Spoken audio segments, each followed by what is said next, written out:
Story 1. I was walking home after staying at work really late. Walking through the bar scene, I saw a cab and was so tired, so I decided to take it home for the first time ever. The short, aggressive ride included tailgating, honking, swearing, and being aggressive as heck despite it being a sleepy city. The fare was $6.40. I gave him $1.20 and asked for $1.12 back. The cabbie gave me $1.10 from a giant wad of money and said sorry, he didn't have any change. Okay, the guy thinks I'm drunk because he picked me up outside of a bar, and he thinks he deserves a better tip, even though the ride was only about 3 minutes. I said, "What do you mean you don't have any more change? You're a cabbie, and I just saw your giant wad of cash." He persisted. I said, "No, you're driving me down the street to that pizza shop, and we're getting change."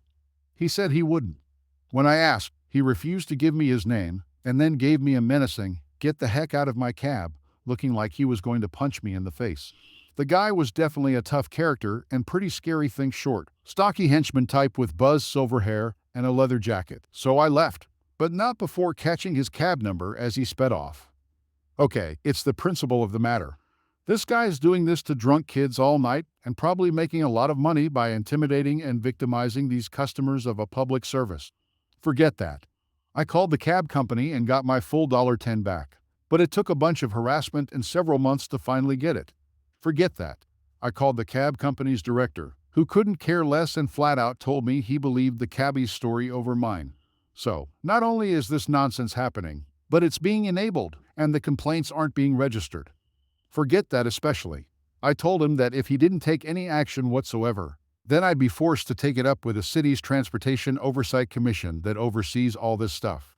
He basically dared me to do so.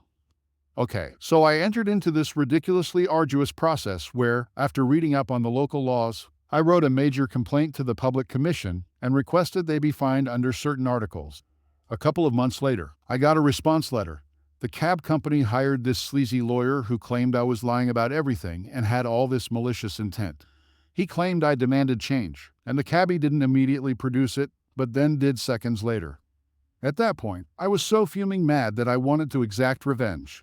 He called my character and credibility into question completely. The letter was so amateur, and there were so many transparent lies in it that it was both laughable and sad. So, I went to my preliminary hearing, which I took to mean was just like filling out paperwork or at most a private deposition or something.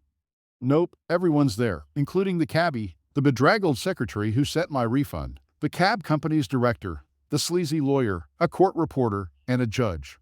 Ridiculous cheap suits all around for the cab entourage. The in-person sleaziness of the lawyer did not disappoint. Think bad pinstripe suit and pink tie, slicked back hair, and pencil mustache, all resting on a sweaty and anxious big man whose only apparent mode in trial is a combination of snideness and faux suspicion.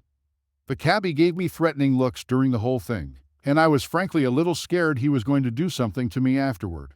As a bonus, the judge was relatively young, extremely polite, thoughtful, level-headed, and patient. We gave our stories. The cabbie gave this terribly acted story of how I intimidated him into getting more change, became furious, etc.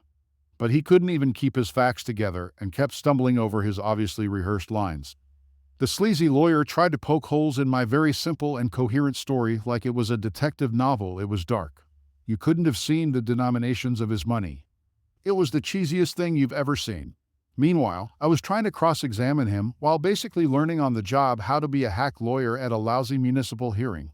And I even took a few jabs at the cabbie for lying on the stand that were met with various objections. You could cut the tension between me and this cabbie with a knife. And I made a lot of awkward mistakes because of that. But overall it went pretty well. A funny mistake I remember is that the lawyer made some objection, and I butted in and said, "That's not even a good point."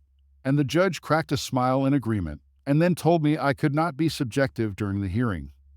The judge made a ruling a few months later, noting that the cabbie was clearly not credible and ordered the cab company to pay a $1,500 civil penalty to the city for various infractions: fraud, not providing reasonable service, and not identifying himself, if I recall. Sweet, I thought. But then, months later, the lawyer issued an exception to this ruling, which I didn't know could occur, at around 9 p.m. the night it was due. The exception brought up all these reasons that they shouldn't be fined. For example, There was precedent for this fine before and also attacked my credibility once again regarding details of the story, basically threatening to undo the ruling if I didn't respond. I got notice of this filing via email and frantically wrote up an official response to exceptions, which was required to address these issues, and I submitted it just under midnight. Months later, I think a total of about a year and a half since the incident after several filings and correspondences, the judge examined the new material and ruled that the $2,500 fine stands. Got any change now, jerk? Story 2. This happened about a year ago, and now that all the dust has settled, I can spit it all out. About a year or so ago, my wife and I purchased a third home for rental income. I am a 6'4" male of Moroccan Middle Eastern descent.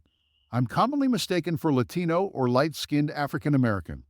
This will be an important fact later on. So we were at a Lowe's in Pacoima. To my delight, there was a darker Moroccan kid working behind the paint counter. A very helpful, nice, respectful kid, maybe in his early 20s. So my family swings by Lowe's to pick up some stuff to start on the new house. My wife was picking out tiles with my son.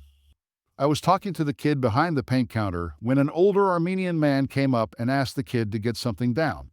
The kid had a line of people, so I told him, "Don't worry, I'm tall enough. I'll grab it." The guy was very grateful. I walked back to the counter to pick up my order. I began loading it on my cart, and boom! There it stood in all its glory, a wild Karen, taking it out on the kid who said nothing. And it goes like this. Me. Lady, the line's in the front, but pickup's here. Karen. Oh great, another one of you people works here. Okay, I need you to take this to my car. Hey kiddo, happy Ramadan, and I'll see you at the service. I turned, and this sharp pain twinged my shoulder. Lady, watch yourself. Don't do that again. You won't like the outcome. Listen here, Juan, load my stuff, or I'll get your manager. Now, lazy border jumpers. Ugh, I hate these people. Really watch yourself, lady. I don't work here, and you just committed a simple assault. Okay, I'm sick of you wetbacks. I'm going to get the manager. You do that, princess. By that time, my wife and kid came, and I was loading up the second flatbed. After getting some brushes and rollers, we headed to the cashier. There he is. He was the one that shoved me. I want him arrested. The store manager turned white. I had given him a speeding ticket and cut him a break the day before because he was late. Karen, call the cops now. I want him fired and arrested for assault. Store manager, I can't do that. He looked at me and said, I'm so sorry. Karen then realized she had made a mistake. To cover myself, I called my chief, and he sent a car out. Karen, what? This lazy Mexican jerk won't help me, and you say sorry to him? Another officer and a detective walked in. They both said, hi, and asked me if I was armed, and I said yeah. They asked me if I was okay, and I said yeah. They looked at Karen and then asked for the security tape. Everyone was pulled off the store floor, and Karen had no idea what was about to happen. I'm not a normal cop. I live in the neighborhood I grew up in. I own property in the neighborhood I grew up in. I treat everyone with respect. I serve my community, always have. This lady wasn't from my community. As we were sitting in the manager's office, the office girl greeted me and my wife and thanked me for helping her dad. Karen screamed, I thought you worked here. I stayed quiet. Another kid I actually dropped off once at Lowe's because his car broke down came in and asked, you okay? I said, yeah, of course. Karen was promptly handcuffed and walked out to the car. She then yelled out that I had a gun. The detective said, he is supposed to. He's a cop. When I got on duty the next evening, I was called to talk to a detective. They wanted to know if I provoked the attack. Did I draw my weapon at any time? I, of course, said no. I told them to finish interviews at the store and to take a look at the camera footage. They already had, but Karen stated I drew my weapon and egged her on. They had to ask the question. Karen got 3 months for assault and 3 years probation. It could have been worse. She could have pulled that on a gang member around there. Be good to each other, guys, and know your rights. If you are in doubt about anything on a stop with law enforcement, ask for a supervisor. Story 3. This is from 2011. Anyone who has seen my post knows I used to work in the private security field. Not mall cops, but highly trained, skilled, and armed security. We worked on residential buildings and complexes that were very high-end, like $200,000 cars in the parking garages high-end. Now places like this are Karen Central. Imagine apartments full of Karens and entitled teenagers. Now the company owner was awesome. A police officer as his regular job. He understood what we faced. His advice was to be nice, but put the hammer down if you have to and don't take their nonsense. Also, if we didn't get 2 complaints a month about us for worthless stuff, we were not engaging the residents enough lol. So, this is important to the revenge. Each supervisor had 10-15 properties under their control. Regular officers patrolled them, but we were in charge of helping with evictions, attending town halls on security issues, deciding how an officer patrols, or updating what areas were being a problem or needing to be checked. I had 12. Now, in this one apartment complex, we had a couple always calling us. We had an emergency line open from 6 p.m. to 6 a.m. When we got there, they cried about their upstairs neighbor. It was a list of things they just changed. Stomping, music, talking, cooking smells, their dog going number one on the balcony, and it dripping onto theirs. Valid complaints if we found evidence, and we never did. When they saw we were starting to question if they were real, they changed tactics and went racist. The couple above them was a sweet and wonderful middle-aged Asian couple. The husband was an immigrant, but the wife was a born and raised American. These racists had only talked to the husband, so they assumed, as all racists do, that they were both immigrants. So this couple started making comments like, "Those Asians, they are in America, why can't they cook American food?" And, "I'm afraid to be in the parking garage when one of them is driving in it." While it angered me, those comments alone weren't enough for an eviction. The only thing I could do was have my officers put the exact phrasing in the report.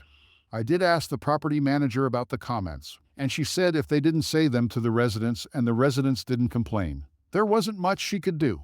So I tried to think of some way to get them evicted. Not only were they lying to get a couple evicted, but they were calling in false things and wasting the officers' time to respond. And they didn't call just every once in a while.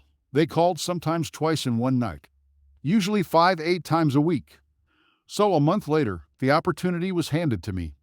The Asian couple called me during the day and informed me they were going out of the country, China, for 2 weeks, and no one would be in their apartment. They told me this just in case the other couple started complaining. I would know they were lying and asked to check their door once a night to make sure it was locked and not broken into. I informed the Asian couple not to tell their neighbor or anyone else that they were leaving, and besides myself, only tell the property manager. We had a patrol meeting that night. Officers didn't work in one specific region, so I told them all my plans. I wanted them to respond each time they called and write down exactly what they said happened, and also any racial terms, no matter how minor. Mark the report urgently and send it out. We had an online system for all businesses. Email, schedules, report submitting, you get the idea. So away we go. During those 14 days, they complained 18 times. Everything was documented, and I took it to the manager. She looked it over and said, "Let's evict them." Side note, the client gets charged more for emergency response than they do for regular patrols, meaning their lies were costing money. So, there was no homeowners association because they were rentals. In this situation, myself, the property manager, and the tenants sit down at a table. The charges for eviction are read. If the eviction is security related, then I say what violations have been broken, etc.